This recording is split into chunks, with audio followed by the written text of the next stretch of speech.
I don't know how an Arsenal supporter kind of survives these games, to be very honest with you. Like I've thought about it. I've tried to consider how do you kind of how do you deal with this kind of pressure as well, and kind of because what Arsenal are doing right now is unprecedented.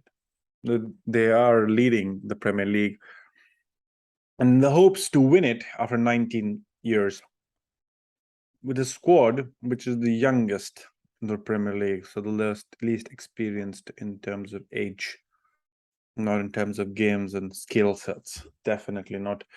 And the belief in these players is there. So you can't see the belief in Saka, in Odegaard, in Martinelli, in Jesus, in Saka, anyone in Arsenal, but they can't switch off. That's the beauty of this game. That's the beauty of Premier League. Welcome to another episode of Sports with Mung, and it's ended with a draw, with the 2-2 draw, with West Ham United getting the goals when needed, and Arsenal bottling it up again with a like it's just frustrating. Saka just could have finished it with a simple finish, but then he went for the curler, missed the ball completely through a penalty that Arsenal had, and that moments after West Ham United score, scenes at at the West Ham ground. It was just hard to watch. As an Arsenal supporter, I don't know how you feel and how you're surviving this, but I am feeling the pressure right now. Arteta should be feeling the pressure. Match after dropping points against Liverpool, to same way, they just switched off. They just completely switched off after scoring 2 goals with Arsenal in West Ham. And after like 10 minutes, they were 2-0 up, and they just switched off. But Arteta had to make a forced change with Zinchenko missing out because of a groin injury before the game, and Kim Tierney started his first league start after Boxing Day, which came in a 3-1 victory to West Ham. Saliba is still out, so Holding starts it. And West Ham made 8 changes from the game there after the Europa Conference League game against Kent. Only Rice, Soufal, and Bowen started both games. So a completely renewed squad with both Fornals and Ings at the bench. And you feel that the game will start slowly, and then Arsenal they wanted the result. They wanted to do what City did, like press early, get the goal, and they did. Beautiful goal in the first 7 minutes. Ben White gets the ball, beautiful run and pass to Jesus, who's like sitting empty on the far post, and just touches the ball to go in. And then within 3 minutes, they scored again with a beautiful ball from Martinelli who finds Odegaard completely free and empty. And then you're like, okay, this game is done and over. So, bye-bye. Nothing else to do. Think over it. Bye. It's the match said and done. But then Arsenal completely switch off. They just let West Ham get into the game slowly and steadily and concede a penalty, which was so stupid in my mind. Thomas, I don't know why he's trying to meg in the middle of the pitch. He's the only one. Just place the ball simply.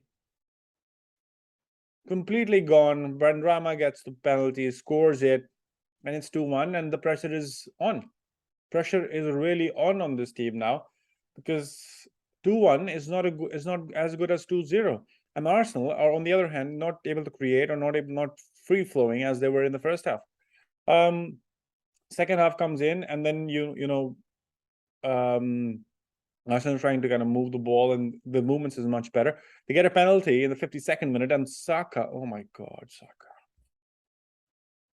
He just bottles it. He just goes it like far off. And in that same moment, in the 55th minute, Bowen scores, and that can't be accepted. Like it's routine. Like the defense pushes up, but Bowen is sitting and then kind of walks in deep, and has a first touch goal. There has to be better defending. Partey is then substituted for Trossard. Jorginho comes in for Gabriel Jesus. But West Ham is the presser here. They are pushing for a winner here. They're pushing for a winner. Arteta is like in two minds. I think he's like happy with the point, but then he doesn't want to lose the game as well, because what's next for Arsenal is the title decider. They are playing Manchester City in the next game. So if they lose, if they didn't get a point as well, it will be 73 points.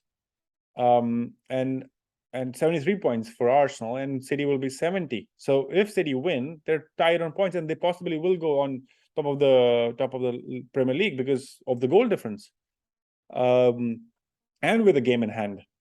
That's gonna be crucial. But then now at least there is a point between them, even if City lose. But then defensive changes made by Arsenal. Fabian Vera comes in for Tierney. Nelson comes in for Martinelli. And Nketiah comes in for Odegaard. But then you feel what's happened here. Full-time whistle goes at London Stadium, and how crucial could that result be in the title race? We don't know. For the second game in a row, Arsenal have drawn 2-2 after going 2 goals up. The Gunners were in cruise control of when Jesus and Odegaard netted in the first 10 minutes, but Benrahma's penalty halved the arrears before Antonio's handball gifted the Gunners a spot kick. However, Saka blazed wide from the 12 yards, and Bowen volleyed in another run in the dent and visitors' title hopes. The draw leaves Arsenal 4 points clear at the top at the Premier League, but second place Manchester City have a game in hand and a superior goal difference. And they host the Gunners at the Etihad in just 10 days' time, with Pep Guardiola's men in ominous form. Arsenal beginning to wobble at the wrong moment. West Ham stay 15th, but the draw improves their cushion to the bottom 3 to 4 points. We have a this was a beautiful London derby, but I just can't wait for the Premier League title deciding game against Manchester City. This is what it takes. This is what it is. The good thing is Arsenal have a good time to recover. They will think about the game more. They have good time. City don't. City just have to play Bayern, and they play again. So I still feel Arsenal have a very good chance. They can. They're good at pressure handling. It's just unfortunate 2 games in a row against good squads. They didn't draw to kind of mediocre. Liverpool is a good squad still. The form they're in, but then they can perform. They can score goals. It's not they've forgotten how to score goals. But then missing the penalty and giving a penalty away.